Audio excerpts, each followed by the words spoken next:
इस दोपहर में आपके साथ इकट्ठे होना मैं अपने लिए एक बहुत बड़े अवसर की बात समझता हूँ। इससे पहले कि हम परमेश्वर के वचनों की सेवकाई में आगे बढ़े, मैं चाहता हूँ कि हम सब दुआ करें और मैं चाहता हूँ कि आप अपने लिए दुआ करें, क्योंकि इस दोपहर में यहाँ बहुत कुछ चल रहा है जो आप नहीं समझते हैं। और मैं बताना चाहता हूँ कि मैं किस बैकग्राउंड से आ रहा हूँ। मैं प्रचार ऐसे करूँगा कि जैसे मरता हुआ आदमी मरते हुए आदमियों को, बहनों को और जवानों को प्रचार कर रहा हो। और मैं प्रचार ऐसे करूँगा कि जैसे आज के बाद मैं कभी प्रचार नहीं करने वाला हूँ। और मैं आपको आज ऐसी बातें बताऊँगा जो आप में से कुछ लोग गलत समझेंगे। मैं आपको ऐसी बातें बताऊंगा जिसे सुनकर आप में से बहुत से लोग मेरे ऊपर गुस्सा हो जाएंगे। मैं आपको ऐसी बातें बताऊंगा जिनका आप इनकार करेंगे। मैं आपको ऐसी बातें कहूंगा जिन्हें सुनकर आप में से बहुत से लोग कहेंगे कि आपके पास कोई अधिकार नहीं है मुझे ये सब कहने का। लेकिन इससे पहले कि आप कोई निर्णय लें, आपको ये सवाल अपने आप से पूछना है। देखिए, वचन का प्रचार करना एक बहुत ही खतरनाक चीज है। ये मेरे लिए भी खतरनाक है, क्योंकि बाइबल कहती है कि झूठे प्रचारक दुगनी सजा के हकदार होंगे। और अगर मैं यहाँ पर आपको कुछ झूठा प्रचार करता हूँ तो मेरे लिए संकट है। इसलिए मुझे डरते और कांपते हुए आज यहाँ पर प्रचार करना है, क्योंकि मैं खुदा के सामने दोषी नहीं ठहरना चाहता। लेकिन अगर जो मैं बातें आपको बताता हूँ वो सही हैं, तो फिर मुश्किल आपके लिए होगी। और इसलिए आपको डरते और कांपते हुए बातों को सुनना चाहिए। जो वचन मैं आपके साथ बांटने वाला हूं, अगर मैं इसकी सही से व्याख्या करूं तो ये ऐसे होगा कि जैसे खुदा एक इंसान के द्वारा आपके साथ बात कर रहा है। तो आपको प्रॉब्लम मेरे साथ नहीं होनी चाहिए, वरन खुदा और उसके वचनों के साथ होनी चाहिए। तो जिस सवाल का निर्णय अभी हो जाना चाहिए वो ये है कि ये बंदा जो हमारे सामने प्रचार कर रहा है, क्या ये झूठा प्रचारक है जहां परमेश्वर का एक सच्चा दास जो हमें सच्चाई बता रहा है। और अगर वह हमें सच्चाई बता रहा है तो फिर कोई और चीज मायने नहीं रखती सिवाय इसके कि हम इस सच्चाई को अपने जीवनों में स्वीकार करें। आइए अपने सिरों को झुकाएंगे और दुआ करेंगे।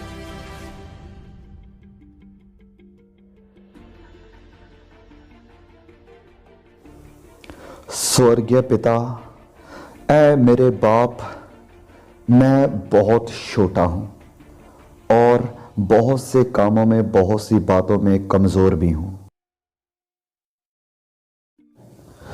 तू जानता है खुदा, बस तू जानता है, क्या ये सूखी हड्डियां फिर से जिंदा हो सकती हैं? तू जानता है खुदा। स्वर्ग पर विराजमान हमारे जिंदा खुदा, मैं दुआ करता हूं कि हमारे ऊपर दया कर, हमारे दिलों को, हमारे मनों को खोल दे। हम इंतजार नहीं कर सकते हैं कि ये लोग खुद अपने मनों को खोलें, क्योंकि वह नहीं खोलेंगे पिता, बस तू खोल सकता है। आज इन लोगों की आंखों को खोल दे पिता, वह बाइबल की सच्चाई को जान सकें। इनके ऊपर अपना मसा कर और उन्हें अपना उद्धार दे, उन्हें विश्वास दे पिता। अपनी महिमा के लिए उन्हें अपने राज्य में लेकर आए पिता। अपने नाम की महिमा के लिए आज ये बड़ा काम कर खुदा। हमारे बीच हम आज तेरी प्रेजेंस को चाहते हैं प्लीज पिता, क्योंकि हमारे पास और कोई उम्मीद नहीं है, कोई और आशा नहीं है। इन बच्चों के जीवनों में कोई और आशा नहीं है पिता, सिवाय इसके कि तू इनके जीवनों में काम करे। आमीन। मैं आज आपको मत्ती अध्याय 7 से सिखाऊंगा। आप अपनी बाइबल को मेरे साथ पढ़ सकते हैं। मत्ती अध्याय 7 वचन 13 से पढ़ेंगे। प्रभु यीशु ने कहा, स्केत फाटक से प्रवेश करो, क्योंकि चौड़ा है वह फाटक और चालक है वह मार्ग जो विनाश को पहुंचाता है, और बहुतेरे हैं जो उससे प्रवेश करते हैं। क्योंकि स्केत है वह फाटक और सकरा है वह मार्ग जो जीवन को पहुंचाता है, और थोड़े हैं जो उसे पाते हैं। झूठे भविष्यवक्ताओं से सावधान रहो, जो भेड़ों के भेष में तुम्हारे पास आते हैं, परंतु अंतर से फाड़ने वाले भेड़िए हैं।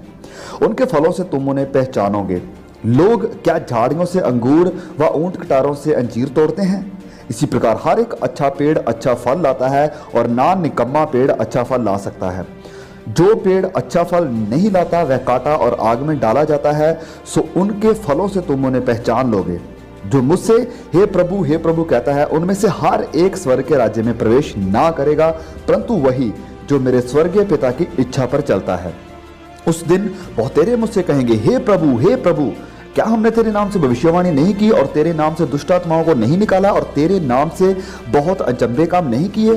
तब मैं उनसे खुलकर कह दूंगा कि मैंने तुमको कभी नहीं जाना। हे कुकर्म करने वालों, मेरे पास से चले जाओ। इसलिए जो कोई मेरी ये बातें सुनकर उन्हें मानता है, वह उस बुद्धिमान मनुष्य की नहीं ठहरेगा जिसने अपना घर चट्टान पर बनाया और मेह बरसा और बाढ़ें आई और आंधियां चली और उस घर पर टकरें लगी, परंतु वह नहीं गिरा क्योंकि उसकी नींव चट्टान पर डाली गई थी। परंतु जो कोई मेरी ये बातें सुनता है और उन पर नहीं चलता, वह उस निर्बुद्धि मनुष्य की नहीं ठहरेगा जिसने अपना घर भालू पर बनाया और मेह बरसा और बाढ़ें आई और आंधियां चली और उस घर पर टकरें लगी और वह गिरकर सत्यानाश हो गया। वचनों में जाएंगे और मैं चाहता हूं कि आप इसे वैसे ही देखें जैसे ये असल में है। अपनी तुलना उन लोगों के साथ मत करें जो अपने आप को मसीही कहते हैं, वरन अपनी तुलना परमेश्वर के इन वचनों के साथ करें। जब कोई जवान किसी पास्टर के पास आता है और पूछता है कि मुझे नहीं पता कि मेरा उद्धार हुआ है या नहीं हुआ है, तो वो पास्टर बड़ी आसानी से कह देता है कि क्या तुमने कभी दुआ करके प्रभु यीशु को अपने हृदय में बुलाया है? हाँ बिल्कुल। क्या तुम गंभीर थे? मुझे नहीं पता, शायद हो सकता है। तो फिर शैतान आपके मन में संदेह डाल रहा है। क्या तुमने अपनी बाइबल के पीछे तारीख लिखी थी जैसे कि आपको प्रचारक ने बताया था, ताकि जब कभी भी आपके मन में संदेह आए आप उसे देख सकें? कैसे कैसे अंधविश्वास आ चुके हैं हमारी संस्थाओं में। आपको पता है बाइबल एक मसीह को क्या कहती है कि अपने आप को परखो। वचन के आधार पर अपने आप को परखो कि क्या तुम विश्वास में हो या नहीं। अपने आप को परखो कि क्या तुम मसीह में हो। अगर मैं इस मीटिंग को यहीं पर खत्म करके आपको भेजूं कि हर एक के घर में जाओ और नॉक करो, तो आपको पता आपको यहाँ पर क्या मिलेगा? इस शहर के 99% लोग आपको वो मिलेंगे जो कहेंगे कि हम विश्वासी हैं, हम क्रिश्चियन हैं। अपने शहर में जाकर ऐसा करो, क्योंकि जब मैं मसीह में आया था तो मैंने भी ऐसे किया था और आपको पता मैंने क्या पाया कि मेरे शहर के सभी लोग मसीही थे, क्रिश्चियन थे और 85% लोग उनसे जज नहीं करते थे और जो जाते थे उन्हें पवित्रता की कोई परवाह नहीं थी, उन्हें सेवकाई की कोई परवाह नहीं थी, उन्हें संसार से अलग होने की कोई परवाह नहीं थी और उन्हें सुसमाचार फैलाने की भी कोई परवाह नहीं। लेकिन ब्लेस गॉड कि वो बचाए गए हैं। कैसे बचाए गए हैं? क्योंकि किसी प्रचारक ने, जिसको कि प्रचार कम और अपनी बाइबल को ज्यादा पढ़ना चाहिए था, उसने उन्हें बता दिया कि वह बचाए गए हैं और उसने ऐसा किया ताकि वो घमंड कर सके कि कितने लोग उसके रिवाइवल मीटिंग में आगे आए थे। मैं आपसे प्यार करता हूं और यहां पर लोग हैं जो आपसे प्यार करते हैं। और अब मैं वचनों में जाऊंगा। अब क्योंकि मैंने आपकी बुनियाद को हिला दिया है, मैं चाहता हूं कि आप मुझे बड़े ध्यान से सुने, परमेश्वर के वचन को ध्यान से सुने और अपने आप से सवाल पूछना शुरू करें। तो सबसे पहले यहां पर लिखा है, स्केत फाटक से प्रवेश करो, क्योंकि चौड़ा है वह फाटक और चालक है वह मार्ग जो विनाश को पहुंचाता है और बहुतेरे हैं जो उससे प्रवेश करते हैं। तो एक स्केत फाटक है और हमने हमेशा यही सिखाया है कि फाटक सिर्फ एक ही है, खुदा सिर्फ एक ही है। मनुष्यों और खुदा के बीच सिर्फ एक ही मीडिएटर है और वो है प्रभु यीशु मसीह ही। हर एक रास्ता रोम की तरफ नहीं जाता। और हमने हमेशा लोगों को यही शिक्षा दी है, जो शिक्षा प्रभु यीशु मसीह ने दी थी कि राह, सच्चाई और जीवन मैं हूं, बिना मेरे द्वारा कोई भी पिता के पास नहीं जाता है। तो मैं इसके लिए परमेश्वर की महिमा करता हूं। और अगर किसी मनुष्य ने उद्धार पाना है तो वो सिर्फ प्रभु यीशु मसीह के द्वारा ही पा सकता है। बस एक ही रास्ता। और आपको यह एहसास होना चाहिए कि बाइबल कहती है कि सबने पाप किया और परमेश्वर के अनुग्रह से रह गए हैं। और आपको इसका कोई अंदाजा नहीं है कि इसका मतलब क्या है। मतलब ये कि हम पाप में पैदा हुए हैं, खुदा से बैर करने वाले, ना कि खुदा को चाहने वाले, खुदा के विद्रोही, उसकी आज्ञाओं को तोड़ने वाले। तो प्रॉब्लम बस यही नहीं है कि हमने पाप किया, वरन ये कि हमने पाप के सिवाय खुदा के लिए कुछ किया ही नहीं। और यशायाह नबी ने लिखा है कि हमारे भले काम भी परमेश्वर के सामने मैले चिथड़ों के समान हैं। और इस कारण आप जानते हैं कि हम किस चीज के हकदार हैं, और वो है परमेश्वर का क्रोध, परमेश्वर की नफरत। और अब आप कहेंगे कि एक परमेश्वर तो किसी से नफरत नहीं करते, वो तो प्यार हैं। लेकिन नहीं मेरे भाइयों, आपको इस बात को समझना जरूरी है कि प्रभु यीशु ने सिखाया, नबियों ने सिखाया, प्रेरितों ने सिखाया कि प्रभु यीशु के द्वारा परमेश्वर के अनुग्रह प्रकट होने के बाद जो चीज प्रकट होना बाकी है वो है परमेश्वर की नफरत, परमेश्वर का क्रोध, आपके विद्रोह और बड़े गुनाह के कारण। जब कभी मुझे यूनिवर्सिटी में बोलने का मौका मिलता है तो लोग कहते हैं कि खुदा नफरत नहीं कर सकता, वो तो प्यार है। तो मैं आपको बताना चाहता हूं कि परमेश्वर को नफरत जरूर करना चाहिए क्योंकि वो प्यार है। देखिए, मैं बच्चों से प्यार करता हूं और इसलिए मैं अबॉर्शन से नफरत करता हूं। अगर मैं पवित्रताई से प्यार करता हूं तो मुझे अपवित्रताई से नफरत करनी पड़ेगी। परमेश्वर एक पवित्र खुदा है और यही एक बात है जो बहुत से लोग आज भूल चुके हैं। बहुत सी बातें जो आप करते हैं खुदा उनसे नफरत करते हैं। क्या आपको पता है? ये बेदारी के लिए दुआ करें। आप यूथ मीटिंग करवाना चाहते हैं और चाहते हैं कि खुदा उसमें काम करे, लेकिन उससे पहले आप टीवी पर ऐसे प्रोग्राम देखते हैं जिनसे परमेश्वर नफरत करते हैं और फिर आप सोचते हैं कि क्यों लोगों पर पवित्र आत्मा नहीं उतरा है, और फिर आपको झूठी आग और झूठी एक्साइटमेंट पैदा करनी पड़ती है क्योंकि खुदा उसमें नहीं है, क्योंकि वो पवित्र खुदा है। और अगर मैं और आप उस पवित्र खुदा से मिलाप करना चाहते हैं तो वो सिर्फ उसके बेटे प्रभु यीशु मसीह की मृत्यु के द्वारा हो सकता है, जब वह उस क्रूस पर लटका। अब ध्यान से सुने मुझे, अगर आपने उद्धार पाया है, आपका उद्धार इसलिए नहीं हुआ कि यहूदियों ने और रोमियों ने यीशु मसीह को रिजेक्ट किया। प्रभु यीशु के सर पर कांटों का ताज पहनाए जाने के कारण, उसे बाला मारे जाने के कारण और उसे सलीब पर लटकाए जाने के कारण आपका उद्धार नहीं हुआ। क्या आप जानते हैं कि आपका उद्धार कैसे हुआ? क्योंकि जब प्रभु यीशु सलीब पर लटका हुआ था तो उसने तुम्हारे गुनाहों को अपने ऊपर उठा लिया और परमेश्वर की जलजलाहट और क्रोध जो तुम्हारे ऊपर बरसने वाली थी उस समय वो प्रभु यीशु के ऊपर बरसी। किसी ना किसी को तो कीमत चुकानी ही पड़ेगी, किसी ना किसी को तो मरना ही पड़ेगा। यशायाह 53 के अनुसार ये स्वर्गीय पिता था जिसने अपने बेटे को कुचल दिया। वहां पर लिखा है कि परमेश्वर को यह भाया कि उसे कुचले। लोग कहते हैं कि सलीब दर्शाती है कि इंसान कितना कीमती है, पर यह गलत है। वरन सलीब दर्शाती है कि हम कितने भ्रष्ट हैं कि परमेश्वर के बेटे को खुद अपनी जान देनी पड़ी हमें बचाने के लिए। और सिर्फ यही एक रास्ता था हम जैसों को बचाने के लिए। यह परमेश्वर के बेटे की कुर्बानी थी जो हमारे लिए तड़ा गया ताकि हमारे गुनाहों की कीमत चुका सके और फिर मुर्दों में से जी उठा। वह हमें बचाने के लिए सामर्थ्य है और यह है प्रभु यीशु मसीह का सुसमाचार। अब आपकी बुलाहट क्या है कि आप संकेत फाटक से होकर गुजरें, लेकिन आप कैसे करोगे? प्रभु यीशु ने कहा कि परमेश्वर का राज्य निकट है, तो आपको क्या करना चाहिए? मरकुस में वे कहते हैं कि पश्चाताप करो और सुसमाचार पर विश्वास करो। आप कहेंगे कि ब्रदर पॉल, मेरा उद्धार दुआ करने से और प्रभु यीशु को अपने दिल में बुलाने से हो गया है और मुझे पता है कि आपने ऐसा किया है। आपका उद्धार मैजिकल फॉर्मूला बोलने से या किसी के पीछे शब्द बोलने से नहीं हुआ है, वरन आपका उद्धार हुआ है पश्चाताप करके प्रभु यीशु पर विश्वास करने के द्वारा। और यह सिर्फ आपने अतीत में ही नहीं किया, वरन आप अब भी कर रहे हैं, क्योंकि उस वचन की असल जो प्रॉपर ट्रांसलेशन है वो बताती है कि प्रभु यीशु ने कहा कि परमेश्वर का राज्य निकट है और अब आप पश्चाताप करते रहो और मेरे ऊपर विश्वास बनाकर रखो। परिवर्तन एक फ्लू शॉट नहीं है कि हां मैंने किया, हां मैंने पश्चाताप किया, लेकिन सवाल यह है कि क्या आप अब भी पश्चाताप कर रहे हैं? क्या आप अब भी प्रभु यीशु पर विश्वास कर रहे हैं? क्योंकि जिसने आपके जीवन में यह भला काम शुरू किया है वह ऐसे पूरा भी करेगा। हम ये प्रचार करते हैं कि आप उस एकमात्र फाटक से होकर गुजरने के लिए बुलाए गए हैं जो कि प्रभु यीशु मसीह है, लेकिन हम एक बात को भूल चुके हैं और मैं चाहता हूं कि आप सब बच्चे, सब माँ बाप, सभी पास्टर्स मुझे बड़े ध्यान से सुने। बाइबल की एक बहुत ही महत्वपूर्ण शिक्षा को हम भूल गए हैं और वो ये है कि ये वचन कहता है कि सिर्फ फाटक ही संकेत नहीं है, वरन वो रास्ता भी संकेत है। हम बेसिकली क्या करते हैं कि किसी को दुआ में प्रभु यीशु मसीह की तरफ लीड कर देते हैं और उसके बाद वह अपना सारा जीवन संसार की तरह गुजारते रहते हैं। और अगर आप मेरी इस बात का इनकार करते हैं तो मैं आंकड़े लाकर आपको गलत साबित कर सकता हूं।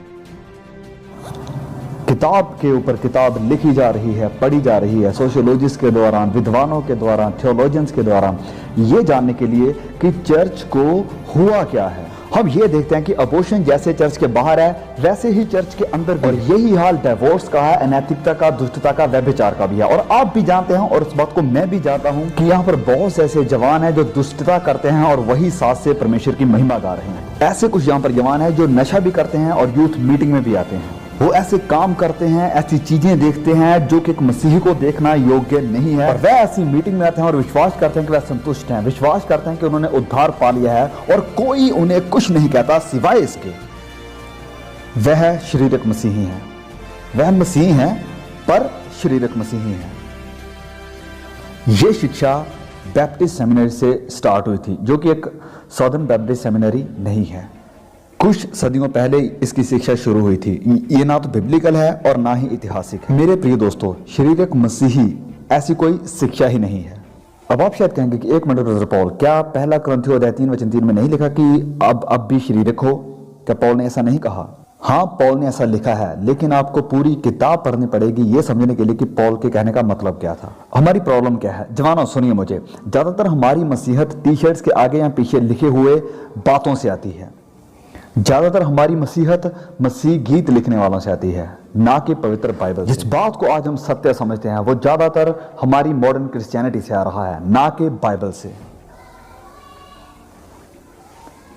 बाइबल ये कभी नहीं सिखाती है कि कोई अपने आप को सच्चा मसीही कहे और अपना जीवन लगातार हर दिन गुनाह में, पाप में और गलत कामों में बिताए।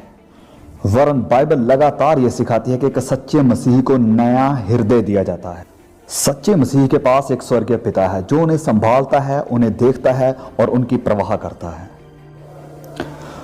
मेरा दिल टूट रहा है, आप जानते हैं, मैं भी जानता हूं इस बात को, इसे छिपाएं नहीं। आइए हिपोक्रेट ना बने। यहां पर बहुत सारे हैं, आप उन्हें जानते होंगे, आप भी शायद उन्हीं में से एक होंगे। आप शायद उन्हें मेरे से भी ज्यादा जानते होंगे क्योंकि उस मीटिंग में हैं, वो मसीही के रिलेटेड सब कुछ करेंगे, लेकिन उनके दिल में, उनके मन में बुराई भरी है। उनके जीवन में कोई तब्दीली नहीं है, कोई रोशनी नहीं है। जो कुछ संसार करता है वो भी करते हैं और उनके लिए ये सब सही है, ये अप्रोप्रिएट है।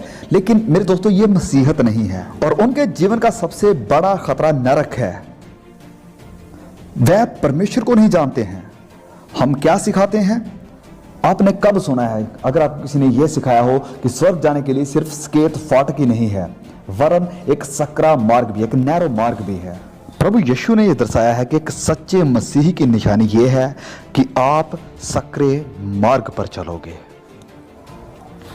लेकिन आपको पता है कि आज मसीहत में मसीही की निशानी क्या समझी जाती है? कि आपने किसी के पीछे दुआ की है। हैरानी वाली बात है ये। अगर आपको उधार के बारे में पूछो तो आपको क्या कहा जाता है कि क्या आपने दुआ की है? लेकिन वचन क्या सिखाता है कि अपने आप को जांचो, अपने आप को परखो कि क्या तुम मसीही हो, क्योंकि एक मसीही का जीवन अलग ही रहेगा। तो क्या मैं ये सिखाने की कोशिश कर रहा हूं कि एक मसीही के अंदर पाप नहीं होता है? जी नहीं, क्योंकि पहला यूहन्ना में हम पढ़ते हैं कि अगर कोई कहता है कि मेरे अंदर पाप नहीं है तो वो अपने आप को धोखा देता है, उसके अंदर सत्य नहीं है। तो फिर फर्क क्या है? आप कहना क्या चाहते हैं? और जो मैं कहना चाहता हूं वो ये है, अगर आप सच में नए सिरे से पैदा हुए हैं और परमेश्वर की संतान बन चुके हैं तो आप धार्मिकता के रास्ते पर चलेंगे और ये आपकी जिंदगी का एक स्टाइल बन जाएगा। और अगर आप कभी उस मार्ग से नीचे भी निकल जाते हैं तो पिता आपको उठाने के लिए आएगा, वो आपको सिखाएगा और वापस उसी मार्ग पर लेकर आएगा। लेकिन अगर आप ये दावा करते हैं कि आप सकेत फाटक से होकर गुजरे हैं, लेकिन आपका जीवन संसारिक लोगों के जैसे है, उन लोगों के जैसे है जो मसीह को नहीं जानते हैं, तो मैं चाहता हूं कि आपको डरना चाहिए, आपको बुरी तरह डरना चाहिए, क्योंकि आप खुदा को नहीं जानते हैं। मुझे उन लोगों के बारे में सोचकर डर लगता है जो दूसरे लोगों को कहते हैं कि वह बचाए गए हैं। और अगर आपने ऐसा किया है तो मुझे आपके बारे में सोचकर भी डर लगता है। आप लोगों को मत बताइए कि उन्होंने उद्धार पाया या नहीं, आप लोगों को यह बताइए कि उद्धार पाया कैसे जाता है। खुदा बताएगा कि उन्होंने उद्धार पाया है या नहीं। हम ये विश्वास करना भूल गए हैं कि उद्धार, साल्वेशन परमेश्वर का एक अलौकिक कार्य है और पवित्र आत्मा की मदद से जिनका जीवन परिवर्तन हुआ है, जो नए सिरे से पैदा हुए हैं, उनका जीवन बदल चुका है, वह नई सृष्टि बन चुकी है। क्योंकि बाइबल में लिखा है कि अगर कोई मसीही में है वह नई सृष्टि है। तो हम यहां वचन में देखते हैं कि एक सकेत फाटक है और एक सकरा, एक नैरो मार्ग है। और फिर वचन 15 में हम देखते हैं कि झूठे भविष्यवक्ताओं से सावधान रहो जो भेड़ों के भेष में तुम्हारे पास आते हैं लेकिन अंदर से फाड़ने वाले भेड़िए हैं, उनके फलों से तुम उन्हें जान लोगे। आपको इस बात को समझना चाहिए। एक बुद्धिमान व्यक्ति ने मुझे ये बहुत देर पहले ये बात कही थी कि पॉल, आपका सबसे सच्चा दोस्त वही है जो आपको सत्य बताता है। लेकिन आज मसीहत में हम ऐसे बन चुके हैं कि कोई हमें झिड़क नहीं सकता है और कोई किसी को नहीं कह सकता है कि वह गलत है। और बहुत से आज लीडर्स, बहुत से पास्टर्स भी इस झूठ का शिकार हैं। हम आज किसी को निराश करना नहीं चाहते हैं, हम सबके प्यारे होना चाहते हैं। लेकिन आपको इस बात को समझना चाहिए कि सबसे ज्यादा प्यार करने वाला सिर्फ खुदा है। और अगर आप किसी के प्यारे होना चाहते हैं तो खुदा के प्यारे बनो। आपको इंसानों से पहले परमेश्वर की महिमा की फिक्र होनी चाहिए। आज आपको इस बात को जान लेना चाहिए कि जो व्यक्ति आपको सबसे ज्यादा प्यार करता है वो आपको सच्चाई बताएगा।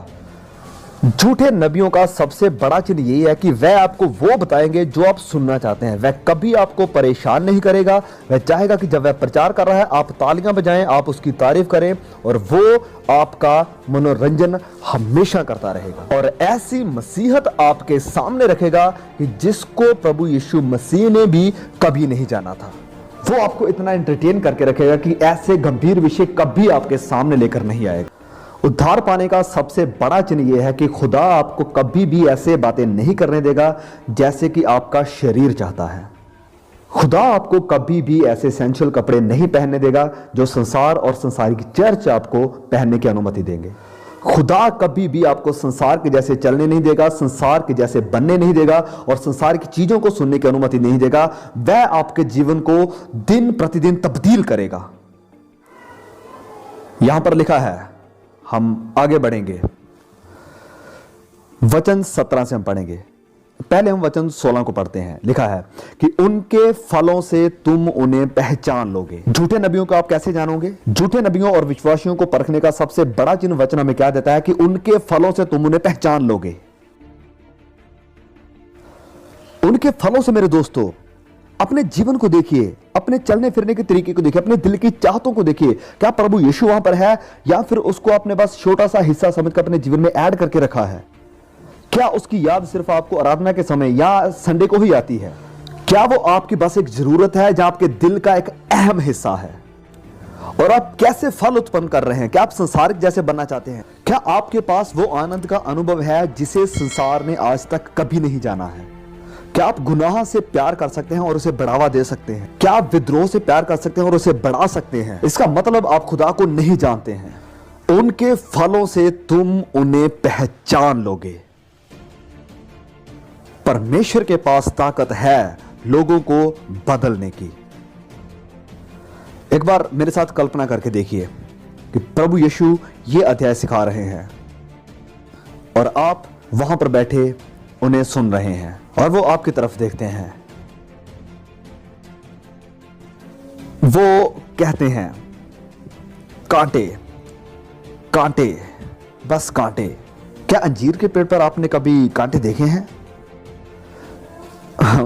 नहीं नहीं प्रभु, बिल्कुल नहीं। ऐसा कैसे हो सकता है? आप तो शायद कारपेंटर हैं, इसीलिए आप एग्रीकल्चर के बारे में इतना नहीं जानते हैं। लेकिन अंजीर के पेड़ के ऊपर कभी कांटे नहीं लगते हैं प्रभु। अच्छा, तो चलो ठीक है, फिर मैं आपको एक दूसरा सवाल पूछता हूं। भला कभी आपने अंजीर को या अच्छे फलों को कभी झाड़ियों के ऊपर लगे हुए देखा है? कभी नहीं प्रभु, आप तो मजाक कर रहे हैं। प्रभु, ऐसा कभी नहीं हो सकता। आप कभी भी अंजीर के ऊपर कांटे और झाड़ियों के ऊपर कभी अंजीर के पेड़ को कभी नहीं देखेंगे। और अगर कभी कोई आपको बताता है ऐसा, तो आप इस बात को मार्क कर लो कि वो बिल्कुल झूठा है और वो झूठ बोल रहा है। और फिर प्रभु यीशु आपसे कहते हैं, अच्छा तो फिर जो लोग खुद को मेरे चेले कहलाते हैं और बुरे फल उत्पन्न करते हैं, तो क्या उनके लिए भी ये कहना सही नहीं होगा कि या वो झूठ बोल रहे थे और या फिर वह पागल थे? मैं आपको एक दूसरा उदाहरण देता हूं। मैं यहां पर लेट आता हूं और स्टेज के ऊपर खड़ा होता हूं और यहां पर जितने भी अगुए हैं, जितने भी पास्टर हैं, वो सब मेरे ऊपर गुस्सा होते हैं कि ब्रदर, आपको तो अप्रिशिएट करना चाहिए था कि हमने आपको बोलने का मौका दिया और ऊपर से आपने इतना देर कर दिया।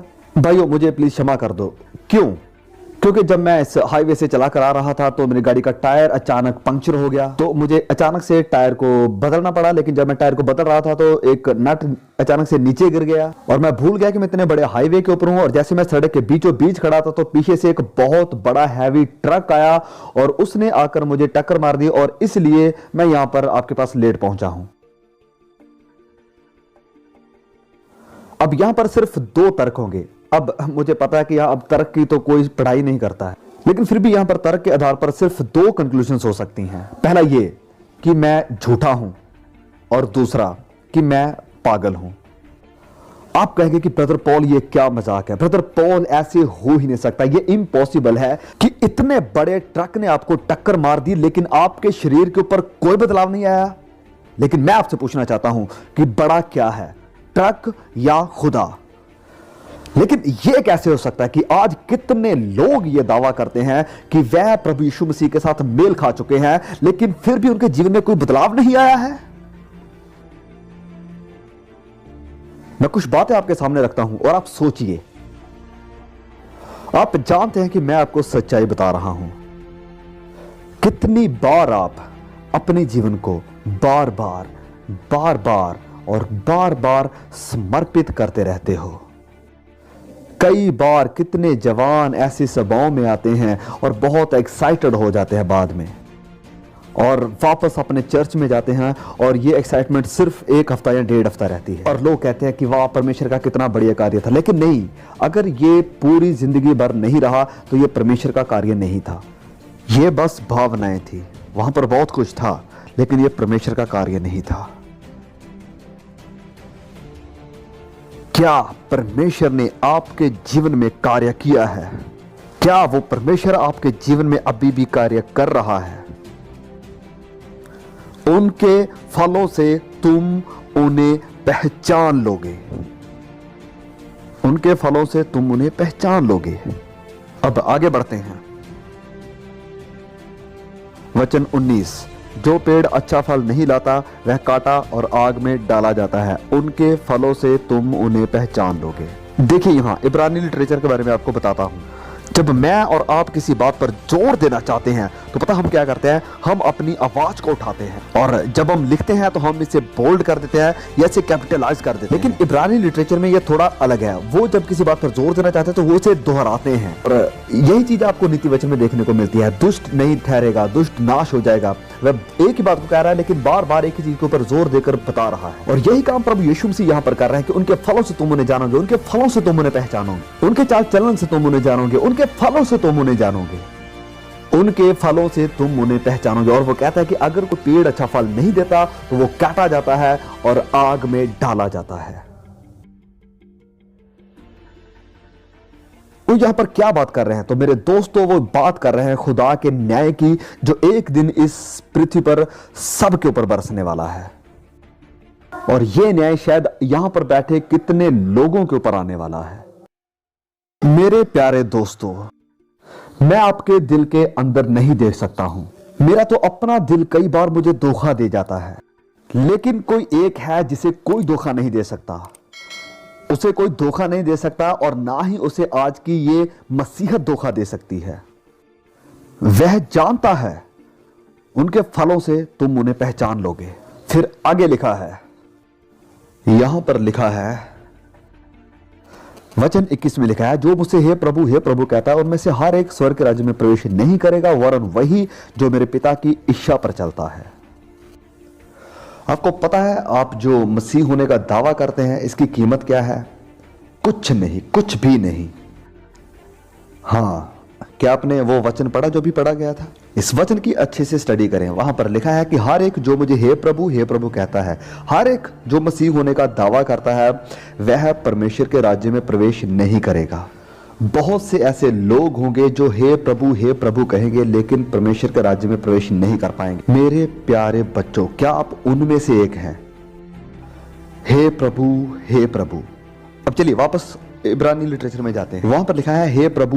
वहां सिर्फ प्रभु ही नहीं लिखा है, वहां पर लिखा है हे प्रभु। अब इसका क्या मतलब? जो व्यक्ति यहां पर यह दावा कर रहा है वो सिर्फ अचानक से उठकर सामने नहीं आ गया कि अभी न्याय होने वाला है तो मैं प्रभु को अपना खुदा मान लूं। नहीं, ये वो व्यक्ति है जो लोगों के सामने यह दावा करता था कि यीशु खुदा है, जो जब गाने चलते थे तो उसके ऊपर नाचता था और कहता था कि यीशु खुदा है, जो गाने गाता था कि यीशु खुदा है। लेकिन प्रभु यीशु से कहते हैं कि मेरे पास से चले जाओ, मैंने तुम्हें कभी नहीं जाना। आपको पता है बिली ग्राम बहुत ही नम्र और प्यार करने वाले एक शख्स हैं। उन्होंने कहा था कि मैं ये विश्वास करता हूँ कि बहुत तादाद में ऐसे लोग हैं जो चर्च में भी आते हैं लेकिन फिर भी खुदा के साथ उनका कोई रिश्ता नहीं है, परमेश्वर से दूर है। वो कहते हैं कि जिन लोगों ने उसकी मीटिंग्स में आकर मसीह को स्वीकार किया है, अगर उनमें से 5% भी बचाए जाते हैं तो मुझे बहुत खुशी होगी। जब मैं नाइजीरिया में था, पिछले साल मैं नाइजीरिया में था और एक माँ को मिलने के लिए मैं गया वहाँ पर, जो हमारे चर्च का एक हिस्सा थी, और उसका बेटा मुसलमानों के द्वारा मारा गया था क्योंकि वह यीशु पर विश्वास करता था। अगर आप नाइजीरिया में हैं तो आप अच्छी तरह से जानते हैं कि अगर आप यीशु पर विश्वास लाते हैं तो आप ये निश्चय जान लें कि आपके साथ भी ऐसा हो सकता है। लेकिन हमारे यहाँ, ओ मेरे प्रियो, कीमत को जानो, पहचानो, वचनों के आधार पर अपने आप को परखो। क्या तुम खुदा को जानते हो? क्या तुम खुदा को पर्सनली जानते हो? क्योंकि यहां पर लिखा है कि हर कोई जो मुझे प्रभु प्रभु कहता है वह परमेश्वर के राज्य में प्रवेश नहीं करेगा। देखो यहां पर क्या लिखा है, जो मुझसे हे प्रभु कहता है उनमें से हर एक परमेश्वर के राज्य में प्रवेश नहीं करेगा, वरन वही जो मेरे पिता की इच्छा पर चलता है। कोई एक सच्चा मसीह बन चुका है। इसका सबसे बड़ा चिन्ह क्या है? मैं चाहता हूं कि हम ये फिर से सिखाना शुरू कर दें। हमारी थियोलॉजी को क्या हुआ, हमारे सिद्धांतों को क्या हुआ, हमारी शिक्षा को क्या हो गया है। अब कोई भी सिद्धांतों को सीखना नहीं चाहता है। अब लोग सिर्फ मसीह गीत सुनना चाहते हैं और टी शर्ट्स के ऊपर कुछ आयतों को पढ़ना चाहते हैं। सच्चाई को क्या हुआ? और सच्चाई यह है कि अगर आप सच में नए सिरे से पैदा हुए हैं तो इसका सबसे बड़ा चिन्ह यह है कि आपके जीवन का यह स्टाइल बन जाएगा कि आप पिता की इच्छा पर चलना शुरू कर देते हैं।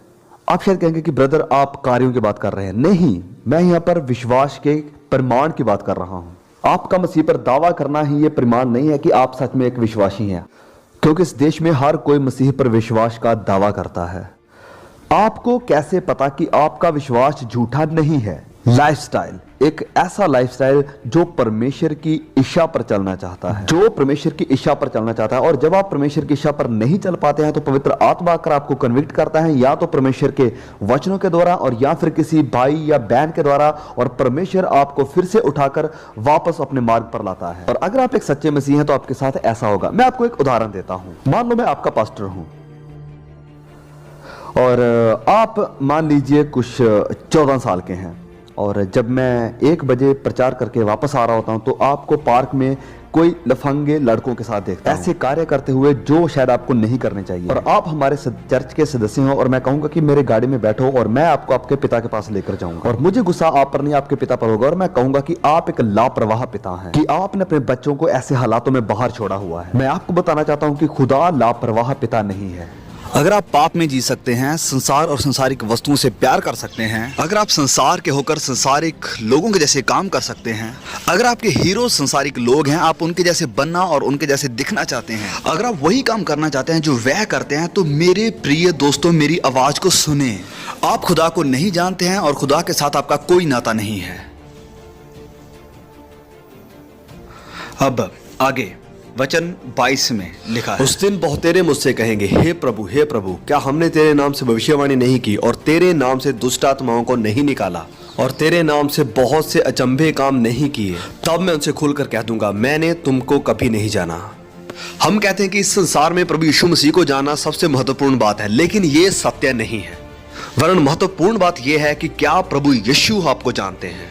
मैं राष्ट्रपति भवन में यह कहते हुए नहीं जा सकता हूं कि मैं राष्ट्रपति को जानता हूं, वरन वह लोग मुझे तभी अंदर जाने देंगे अगर राष्ट्रपति खुद बाहर आए और कहे कि मैं पॉल वॉशर को जानता हूं।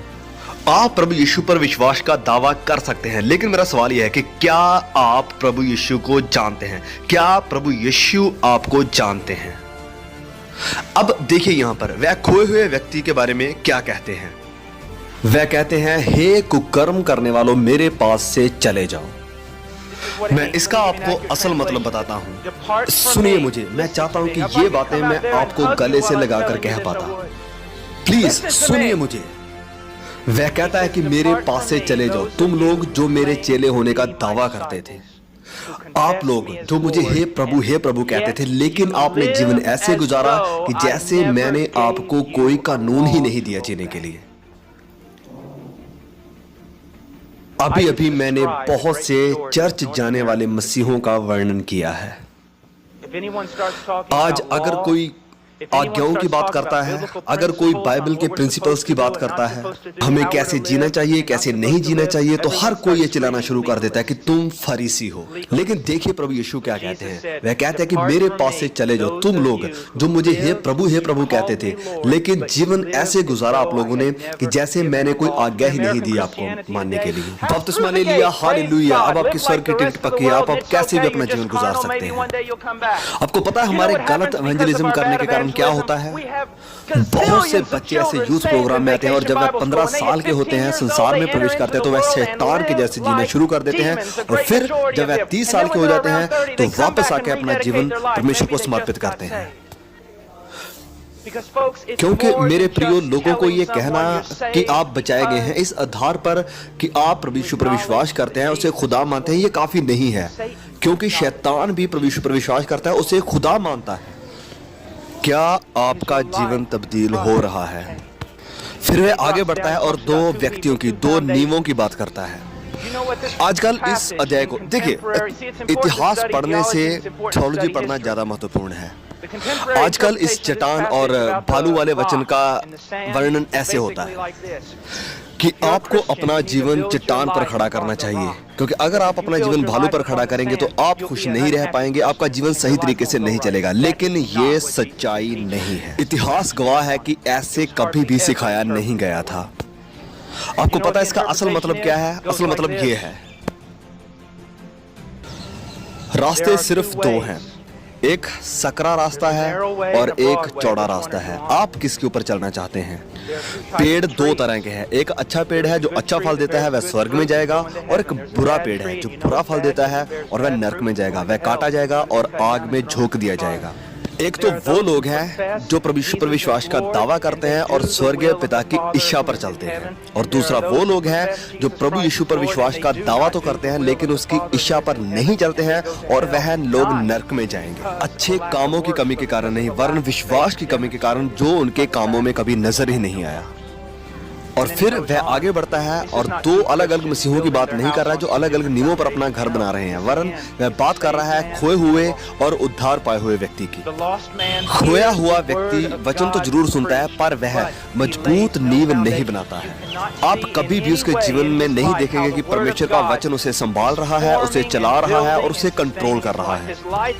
कितने लोग जो ऐसी बड़ी बड़ी सभाओं में आते हैं, बड़ी बड़ी कन्वेंशंस में आते हैं, और भले ही वह कितनी बड़ी तादाद में, बड़ी गिनती में आते हैं, लेकिन अगर हम इस अध्याय को लें और उनके जीवनों की तुलना इस अध्याय के साथ करें और उनसे पूछें और उनसे कहें, क्या आप अपनी शादी को वचनों के आधार पर चला रहे हैं? क्या आप अपने बच्चों को वचनों के आधार पर पाल रहे हैं? इन वचनों के आधार पर क्या आप अपने आप को इस संसार से अलग कर रहे हैं? और कितने लोग हैं यहाँ पर जो इन सवालों का जवाब हाँ में दे सकते हैं? नहीं, ऐसा तो कुछ भी नहीं। मैं तो बस प्रभु यीशु पर विश्वास का दावा करता हूं और वो मेरा स्वीट सा सेवियर है। और मेरे पास्टर ने, मेरे संडे स्कूल टीचर ने मुझे यही सिखाया है। बहुत से कलीसियाओं में मुझे सिर्फ एक ही बार बुलाया जाता है और ऐसी बहुत सी सभाओं में मुझे सिर्फ एक ही बार बोलने का मौका मिलता है। मैं यहाँ पर खड़े होके बहुत से ऐसे शब्दों का इस्तेमाल कर सकता जिन्हें सुनकर आप बहुत ही खुश हो जाते, आनंद से भर जाते। मैं ऐसी बातें बोल सकता था जिन्हें सुनकर आप आनंद से अंदर ही अंदर भर जाते और बहुत ही खुश हो जाते। मैं ऐसी कहानी आपको सुना सकता था जो आपको रुला देती, आपको हंसा भी देती, आपको बहुत इमोशनल भी कर देती। मैं आपसे प्यार करता हूँ और मैं जानता हूँ क्योंकि परमेश्वर का वचन सत्य है और वो कहता है कि बहुत से लोग हैं जो ये दावा करते हैं कि वह बचाए गए हैं लेकिन वह बचाए नहीं गए हैं। सच में नहीं। मैं जानता हूं कि आप में से कुछ ऐसे लोग हैं जो कहते हैं कि मैंने उद्धार पाया है क्योंकि मैं अपने बाकी यूथ ग्रुप के लोगों के जैसे दिखता हूं। लेकिन आपको कैसे पता कि आपका वो यूथ ग्रुप ने उद्धार पाया है? आप कहते हैं मैं अपने माँ बाप के जैसे हूं, अपने पास्टर के जैसे हूं, लेकिन इन सब का क्या मायना है? न्याय के दिन आपको इन सब के कारण नहीं बचाया जाएगा। मेरा सवाल आपके लिए प्रियो ये है, मेरे बच्चों, मेरा सवाल ये है, आप में से कुछ लोग मेरे बच्चे भी हो सकते हैं और मैं प्रार्थना करता हूं कि एक दिन मेरे बच्चे ऐसे स्थान पर, ऐसी मीटिंग में खड़े हों और कहें कि बहुत हुआ ऐसी मसीहत का। आइए गहराई में जाएं, परमेश्वर का वचन क्या कहता है, आपका व्यक्तिगत जीवन कैसा है परमेश्वर की पवित्रताई के सामने। मेरे प्रियो, उस न्याय के दिन, मेरे प्यारे बच्चों, मेरी प्यारी बच्चियों, उस न्याय के दिन क्या आपका यह दावा सच्चा ठहर पाएगा? क्या आप नए सिरे से पैदा हुए हैं? मैं ये नहीं कह रहा कि आप कहें कि मुझे लगता है कि मैंने उद्धार पाया है, क्योंकि ऐसा मार्ग है जो ठीक दिखाई पड़ता है, परंतु उसके अंत में मृत्यु है। ओ, मेरा मन कहता है कि मैं बचाया गया हूं, लेकिन क्या आपने कभी पढ़ा है कि मन सब वस्तुओं से ज्यादा धोखे देने वाला है? क्या आपको वचनों की गवाही के अनुसार नहीं जाना चाहिए? कुछ लोग कहेंगे कि मैंने उद्धार पाया क्योंकि मेरे पास्टर ने, मेरे घर वालों ने मुझे बताया था कि मैंने उद्धार पा लिया है। लेकिन मैं आपको यह कह रहा हूं कि परमेश्वर का वचन आपको क्या कहता है। देखिए, हम बहुत बात करते हैं सुधारवादी या रेडिकल मसीह होने की। रेडिकल, सुधारवादी मसीही। रेडिकल मसीह वो नहीं है जो कॉन्सर्ट्स में ऊंचे ऊंचे जंप्स लगाते हैं। रेडिकल मसीह वो नहीं है जो क्रिश्चियन टी शर्ट्स पहनते हैं। वरन रेडिकल सुधारवादी मसीह वो हैं जो पवित्र आत्मा के फलों को दर्शाते हैं। रेडिकल मसीह वो हैं जो अपने माँ बाप की इज्जत करते हैं, उनका सम्मान करते हैं। रेडिकल यानी सुधारवादी मसीह। अब ध्यान से सुनिए, मुझे पता है कुछ लोगों को अब गुस्सा आने वाला है, पर सुनिए, सुधारवादी रेडिकल मसीह वो हैं, वो लड़के हैं जो सेंसुअल कपड़े नहीं पहनते हैं लोगों को अपना बदन दिखाने के लिए। अगर आपकी पोशाक आपके चेहरे के लिए फ्रेम है तो परमेश्वर आपसे खुश है, और अगर आपकी पोशाक आपके बदन के लिए फ्रेम है तो आप सेंसुअल है, और परमेश्वर इस बात के लिए आपको नफरत करते हैं। हर कोई आज नबियों के बारे में बात करता है, पर वह किसी को सुनना नहीं चाहते हैं। मैं मसीहत की बात कर रहा हूं। मैंने जंगलों में, एंडीज पहाड़ों की सर्दियों में अपना जीवन गुजारा है। मैंने लोगों को मरते हुए देखा है।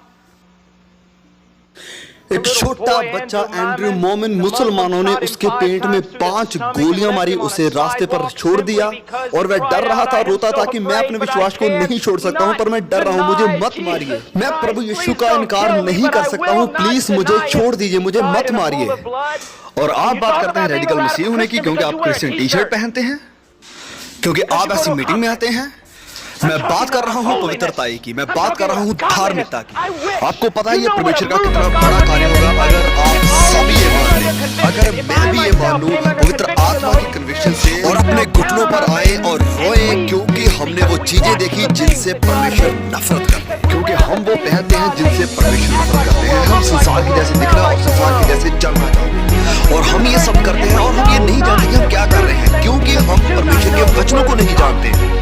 भले ही हम बाइबल के सारे सिद्धांतों को जानने का दावा करते हैं, फिर भी हम सिर्फ दृष्टांतों को जानते हैं, बाइबल की कहानियों को जानते हैं और कुछ जरूरी वचनों को जानते हैं। ओ परमेश्वर का आत्मा यहाँ चुप्पिश करे, ताकि हम पाप से मुड़े और उन चीजों को छोड़ दें जिनसे परमेश्वर नफरत करते हैं, और फिर हम परमेश्वर की तरफ भागें, उसकी महिमा करें और उसकी तारीफ करें और उसे प्यार करें। ओ चाहता हूँ कि परमेश्वर यहाँ पर सेवकों को खड़ा करे। मेरी ये इच्छा नहीं है जो इच्छा आपके माँ बाप की है। आपके माँ बाप चाहते हैं कि आपकी सुरक्षा हो, आपके पास पैसा हो और आपके पास अच्छा घर हो, वह आपके लिए गाड़ियाँ और इज्जत सम्मान चाहते हैं। लेकिन मेरी इच्छा आपके लिए वही है जो मेरे बच्चों के लिए, कि एक दिन वह मसीह का झंडा उठाए और उसे उस चट्टान पर जाके खड़ा करे जहाँ आज तक पहले कोई नहीं गया है, वहां पर खड़ा होकर कहे कि प्रभु यीशु ही उद्धार करता है, मुक्तिदाता। भले इसके लिए उसे अपनी जान से हाथ धोना पड़े। कोई भी 18 साल का ऐसा नहीं है जो मुझे आकर कहे जो मैंने कहा था जब मैं जवान था, कि मैं जंगलों में जा रहा हूँ, मैं पहाड़ों में जा रहा हूँ, और वो कहते थे कि तुम वहां नहीं जा सकते, तुम पागल हो, ये एक युद्ध है, तुम वहां मारे जाओगे। लेकिन मैं वहां जाऊंगा, और अगर मेरा बेटा ऐसे कहेगा तो मैं उसका बैग तैयार करूंगा और कहूंगा जाओ जाओ, परमेश्वर तुम्हारे साथ हो, और अगर तुम वहां मर भी जाते हो तो मैं तुम्हें स्वर्ग में मिलूंगा और खुश होऊंगा। हे पिता, आइए दुआ करें, आइए दुआ करें। ऐ मेरे स्वर्गीय पिता, मुझे अपने आदर सम्मान की कोई फिक्र नहीं है, लोग मेरे बारे में क्या सोचते हैं इसकी कोई परवाह नहीं है मुझे। मैं चाहता हूं कि तेरा नाम आदर पाए, और मैं चाहता हूं कि ये जवान बच्चे बचाए जाएं। और पिता जिन्होंने उद्धार पाया, मैं चाहता हूं कि वह आज की इस झूठी मसीहत की तरफ देखना बंद कर दे जिनसे आप नफरत करते हैं, और वह लोग बस परमेश्वर तेरे वचनों को देखें और कहें कि मैं प्रभु यीशु के पीछे चलूंगा। और मेरी प्रार्थना है सारे यूथ मिनिस्टर्स के लिए, सारे पास्टरों के लिए, कि आप उन्हें अपनी आत्मा से भर दें, अपने प्यार से भर दें, और उन्हें परख वाली आत्मा दें। ऐ स्वर्गीय पिता, कीमत चाहे कोई भी हो, पर मैं चाहता हूं कि आप यहाँ पर सेवकों को खड़ा करें, और इन बच्चों को देखकर मैं अपने बेटे को याद करता हूं और चाहता हूं कि पिता आप उसे सेवकाई के लिए तैयार करें और युद्ध के ऐसे स्थान पर भेजें यहां पर बहुत खतरा हो। ऐ पिता, सेवकों को तैयार कर, सेवकों को तैयार कर, प्रचारकों को तैयार कर जो सच्चाई का प्रचार करते हैं, जो तेरे वचनों को जानते हैं और तेरे वचनों की सच्चाई को जानते हैं। ऐ पिता, हे स्वर्गीय पिता, इस स्थान पर काम कर, इस जगह पर अपना कार्य कर प्रभु।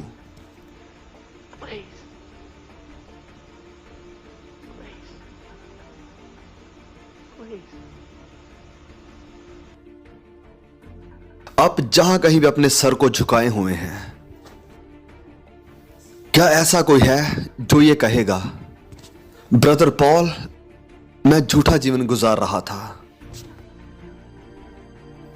मैं मसीह होने का दावा तो करता था पर मैं संसार को बहुत प्यार करता था, संसारिक चीजों से प्यार करता था, संसारिक म्यूजिक को पसंद करता था, संसार की हर वस्तु मुझे आकर्षित करती थी, लेकिन अब मैं उससे नफरत करता हूं।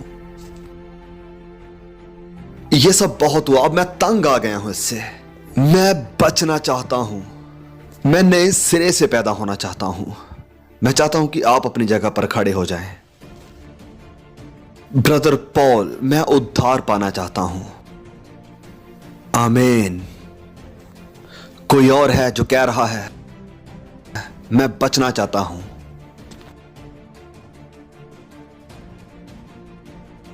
आमीन, आमीन, हालेलुया। अब हम सबको बुलाने वाले हैं और जितने लोग खड़े हुए हैं, मैं नीचे आऊंगा और मैं चाहता हूं कि आप सब लोग मुझे मिलें। मैं आपके साथ बात करना चाहता हूं।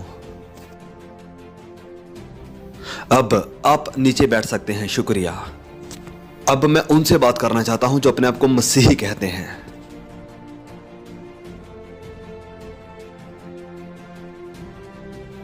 क्या आपके जीवन से परमेश्वर की महिमा हो रही है?